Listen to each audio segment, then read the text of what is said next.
Hi hello friends, പുതിയൊരു സ്റ്റോറിയിലേക്ക് എല്ലാവർക്കും സ്വാഗതം. അങ്ങനെ നമ്മുടെ ഭൂമിയാണെങ്കിൽ ഭൂമിയോടുള്ള വൈരാഗ്യവും ദേഷ്യവുമൊക്കെ അഞ്ജനയ്ക്ക് കൂടിക്കൂടി വരികയാണ് കേട്ടോ. അങ്ങനെ അഞ്ജനയുടെയും അജയുടെയും ഇൻവിറ്റേഷൻ കാർഡ്, വിവാഹ റിസപ്ഷൻ്റെ ഇൻവിറ്റേഷൻ കാർഡ് അടിക്കാൻ കൊടുത്തിട്ടുണ്ടായിരിക്കും കേട്ടോ.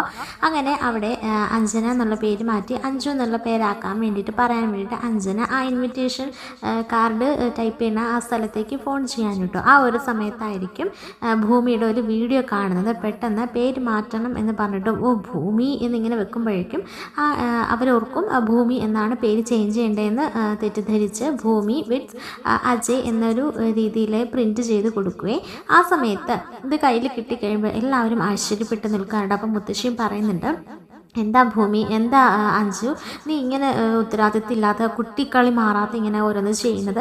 ഇത് കണ്ടോ, ഇപ്പം ഇത് ഇത്രയും വേസ്റ്റ് ആയില്ലേ, ഇനി ഇപ്പം എന്ത് ചെയ്യും, ഇനി എടുപിടിയെന്ന് വേറൊരെണ്ണം അച്ചടിക്കേണ്ടി വരില്ലേ എന്നൊക്കെ പറഞ്ഞിട്ട് ദേഷ്യപ്പെടുകയാണ് കേട്ടോ. ഈ സമയത്ത് അഞ്ജനയും സോറി മുത്തശ്ശി, എനിക്കറിയാതെ പറ്റിപ്പോയ ഒരു അബദ്ധമാണ്, ഭൂമിയോടുള്ള ഒരു ദേഷ്യം കാരണം എനിക്ക് അങ്ങനെ ചെയ്യാൻ തോന്നിയതാണ്, മുത്തശ്ശി എന്നോട് ക്ഷമിക്കുക എന്നൊക്കെ പറഞ്ഞിട്ട് പിന്നെ വേറൊരെണ്ണം അടിപ്പിക്കുകയാണ് കേട്ടോ. നമ്മുടെ അജയുടെ അച്ഛൻ വേറൊരു അഞ്ജന വിഡ്സ് അജയ് എന്നുള്ളൊരു കാർഡ് അടിപ്പിക്കാൻ കേട്ടോ. അതിനുശേഷം നമ്മുടെ ഭൂമിയാണെങ്കിൽ ആകെ പ്രയാസപ്പെട്ട് നിൽക്കുകയാണേ.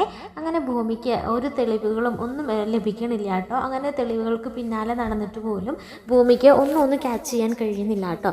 ആ ഒരു അവസരത്തിൽ ലെറ്റർ കയ്യിലുണ്ടെങ്കിൽ പോലും ലെറ്ററിൽ മതിയായ രീതിയിൽ ലെറ്റർ തന്നെ സഹായിക്കില്ല എന്ന് മനസ്സിലാക്കി ഭൂമിയാണെങ്കിൽ മറ്റ് പല വഴികളും തിരഞ്ഞുകൊണ്ടിരിക്കുകയായിരിക്കും കേട്ടോ. ഇതേ സമയത്ത് ഭൂമിയാണെങ്കിൽ 2 ദിവസമായിട്ടുണ്ടായിരിക്കും കേട്ടോ ആഹാരം കഴിച്ചിട്ട്. കാരണം തൻ്റെ അച്ഛൻ്റെ ഓർമ്മകൾ തന്നെ ഇങ്ങനെ വല്ലാതെ അലട്ടിക്കൊണ്ടിരിക്കുന്നത് കൊണ്ട് തന്നെ ഭൂമി ആഹാരം ഒന്നും കഴിക്കണില്ലേ.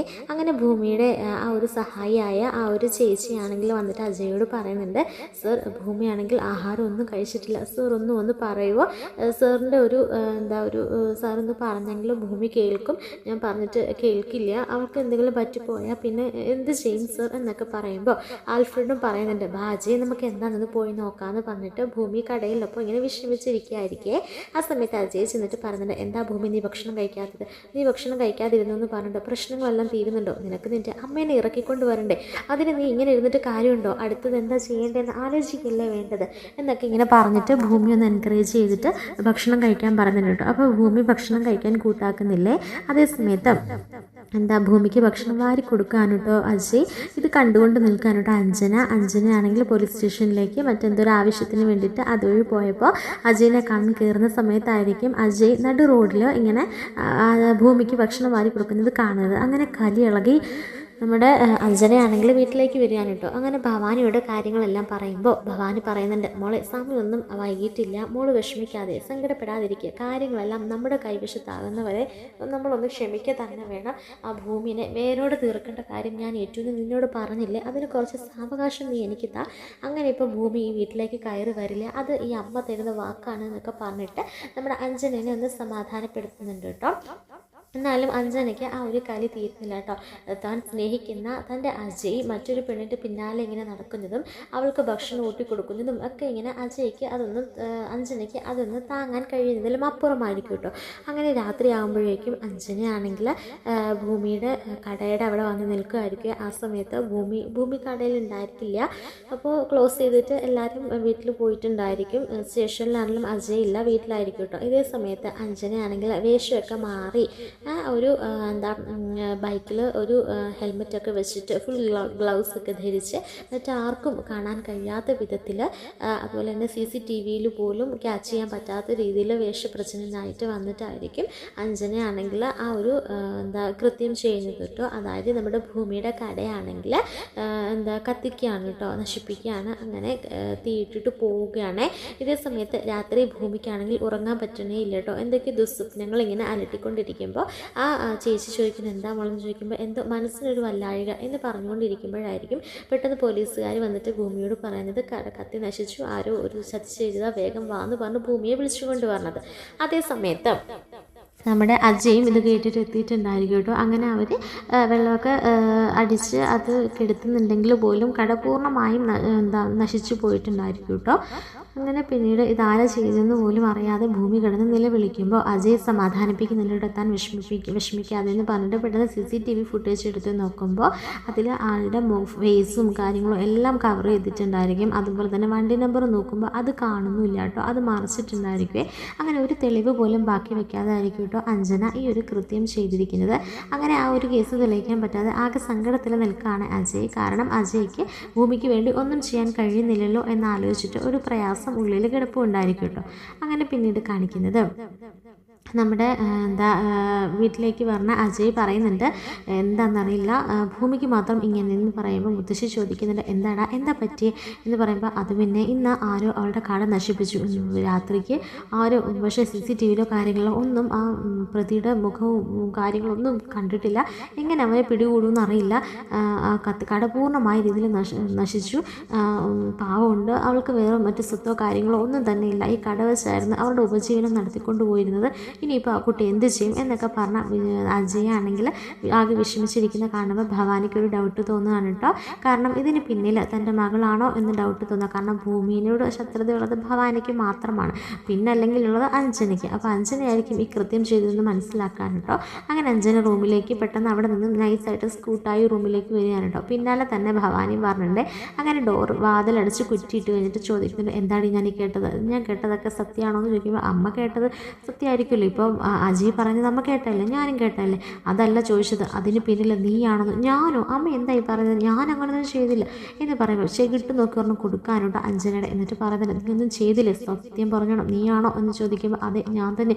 എനിക്ക് അവളോടുള്ള ദേഷ്യം വൈരാഗ്യം ഓരോ ദിവസം കൂടി വരിക. അവളെ അതിനകത്തിട്ട് പച്ചയ്ക്ക് കത്തിക്കണമെന്നുണ്ടായിരുന്നു, പക്ഷെ അത് സാധിക്കില്ലല്ലോ, അത് സാധിച്ചില്ലെന്ന് ഓർത്താൽ എൻ്റെ സങ്കടം എന്നൊക്കെ പറയുമ്പോൾ, എൻ്റെ അഞ്ജനെ നീ ഓരോന്നോരോന്ന് ഇങ്ങനെ ഒപ്പിച്ച് വെക്കല്ലേ, എങ്ങനെയെങ്കിലും നിൻ്റെയും അജയുടെ വിവാഹം ഞാൻ നടത്താൻ വേണ്ടി ഇവിടെ പെടാപ്പാട് വിടുമ്പോൾ നീ സൈഡിൽ കൂടെ ഓരോന്ന് കാണിച്ചു കൂട്ടരുത്. ഇത് നീയാണെന്ന് എങ്ങാനും തെളിഞ്ഞിരുന്നെങ്കിൽ പിന്നെ പറയേ വേണ്ട എന്നൊക്കെ പറയുമ്പോൾ, അത് ഞാനാണെന്നൊന്നും തെളിയിക്കില്ല, സകല തെളിവുകൾ മാറ്റി വെച്ചിട്ട് ഞാനെല്ലാം ചെയ്തത്. എന്നാ തെളിവ് മാറ്റി വെച്ചത്? അജയ് ഒരു പോലീസുകാരൻ, അത് നീ മറക്കരുത്. പോലീസുകാരൻ്റെ വീട്ടിൽ വെച്ചാൽ ഈ കള്ളത്തരങ്ങളെല്ലാം കാണിക്കുന്നത് നീ മറക്കില്ല. എങ്ങാനും പിടിക്കപ്പെട്ടാൽ എന്ത് ചെയ്യും?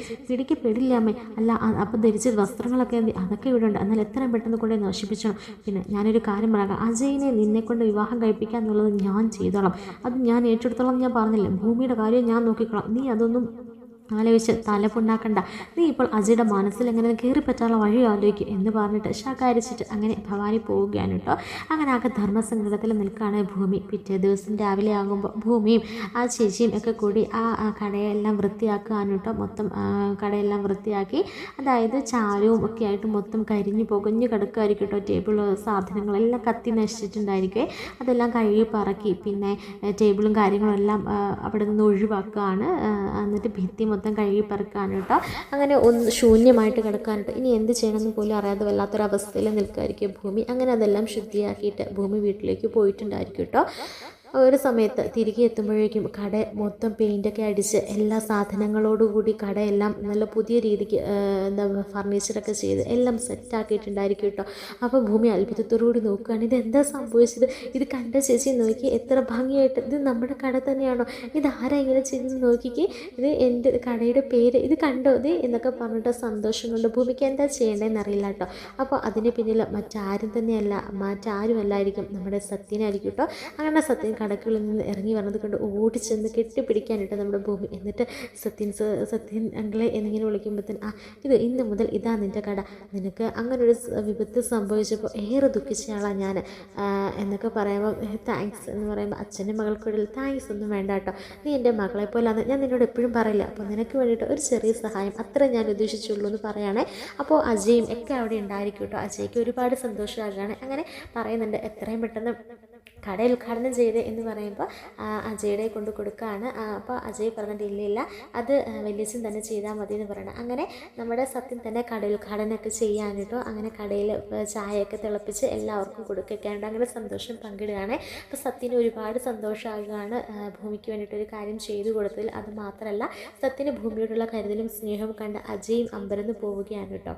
അങ്ങനെ പിന്നീട് കാണിക്കുന്നത് എന്താണെന്ന് വെച്ച് കഴിഞ്ഞാൽ ആൽഫ്രഡ് പറയുന്നുണ്ട്, എന്താ ഒരു ക്രിമിനൽ ലോയറിൻ്റെ കാര്യം. ആൽഫ്രഡും അതുപോലെ തന്നെ നമ്മുടെ അജയും കൂടെ ഒരു ലോയറിൻ്റെ കാര്യം പറയണം. കുറേ ലോയേഴ്സിൻ്റെ അടുത്ത് പോകുമ്പോൾ അവരെല്ലാം ഭവാനി വിളിച്ച് ഭീഷണിപ്പെടുത്തുന്നത് കൊണ്ട് തന്നെ അവരെല്ലാം ഈ കേസ് എടുക്കാൻ വിസമ്മതിക്കുകയാണ് കേട്ടോ.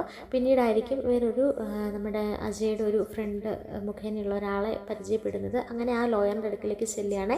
ഈ കേസ് ഞാൻ ഏറ്റെടുത്തോളാം, നിങ്ങളുടെ അമ്മേനെ ഞാൻ നിരപരാധിയായി നിങ്ങൾ പുറത്തും കൊണ്ടുവരും, പക്ഷേ നല്ല വമ്പൻ തുക തന്നെ ചോദിക്കാൻ കേട്ടോ. അതിൻ്റെ 15 ലക്ഷം രൂപ ആദ്യത്തെ ഹിയറിങ്ങിന്. അങ്ങനെ പൈസ നല്ല കൂടുതൽ ചോദിക്കുമ്പോൾ ഭൂമി എന്ത് ചെയ്യണം എന്നുള്ളത് തളർന്നു നിൽക്കുന്ന അവസ്ഥയിൽ നിൽക്കുമായിരിക്കും കേട്ടോ.